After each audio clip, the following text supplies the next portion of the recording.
the real estate market or even real estate investing is just no longer going to be the same after 2022.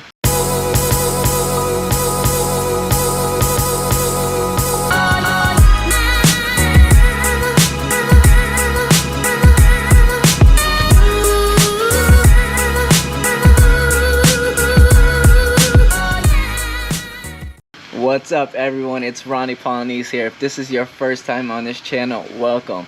If not, welcome back.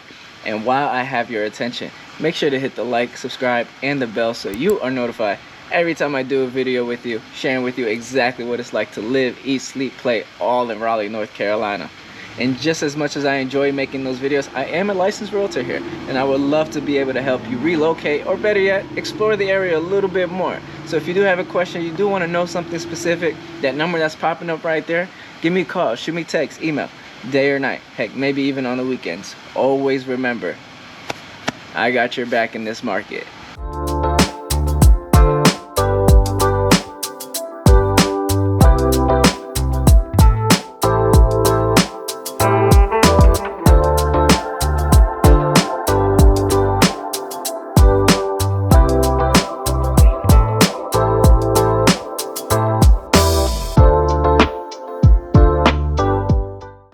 Now, let's get after and figure out why is the real estate market, or better yet, real estate investing, not going to be the same after 2022. So to kick things off, one of the things I've seen that's going to change in this market moving forward is pre-construction purchases. Now, they've been happening in the past couple of years a lot, but I could definitely see it happening a little bit more simply because you have a lot of sellers, homeowners I should really say, that do not care to sell right now simply because they maybe have a great rate, they bought at the perfect time, or maybe they have a ton of equity.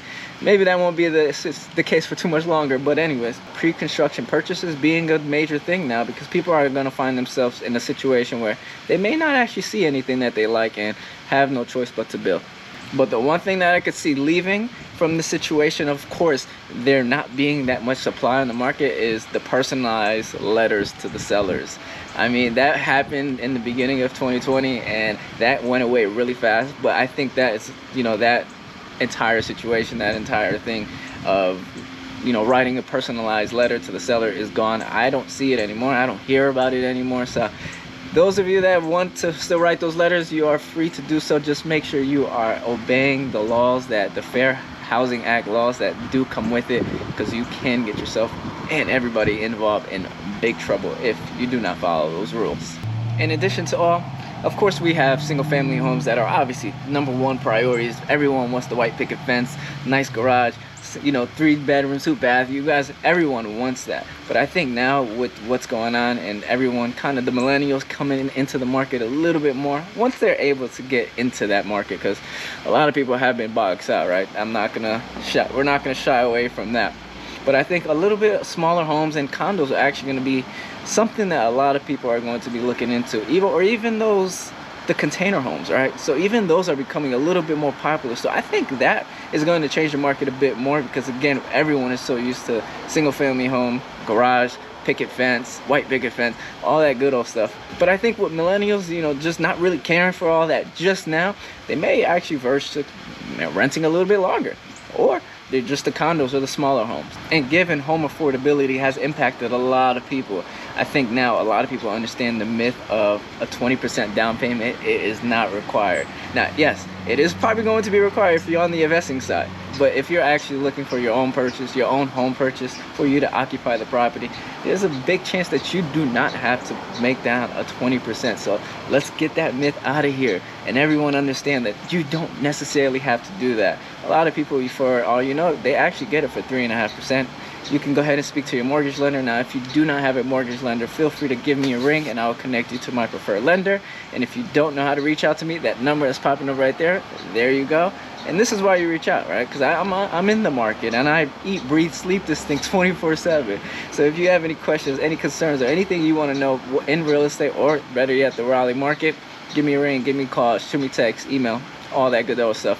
You know what to do. And I know I did mention that there isn't much inventory, so a lot of people are hoping that there's not many people looking but I'm sorry to tell you, there is still a lot of demand, pent-up demand, that is ready to go. And I don't know exactly what everyone's waiting for, but I will say this multiple offers situation is still present, especially if you are in an area where a lot of people are relocating to, like this market here, you know, the Raleigh market. But yes, multiple offers, I don't think those are going anywhere. They just may not be as hectic as they once were, where a weekend goes by and there's already a dozen offers. You know, you could definitely, given again where you're looking and what the market looks like in that specific area, you can anticipate still multiple people looking at that same property.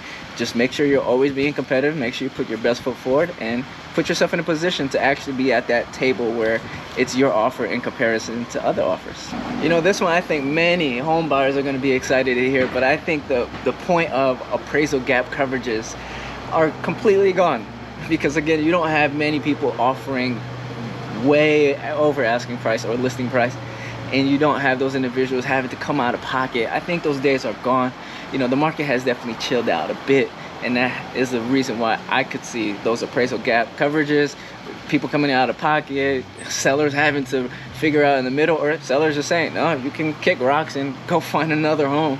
I think those days are gone. So you could definitely kind of have a sign of relief here to know that you don't have to go way over asking price. Now, of course, every market is different, and I'm speaking on as of right now, before we enter 2023. I don't know what is to come, and if anything does change, hey, we might have to be back. We may be back in those times where it's appraisal gap time and you got to come out of pocket, and the sellers are going to be in the forefront.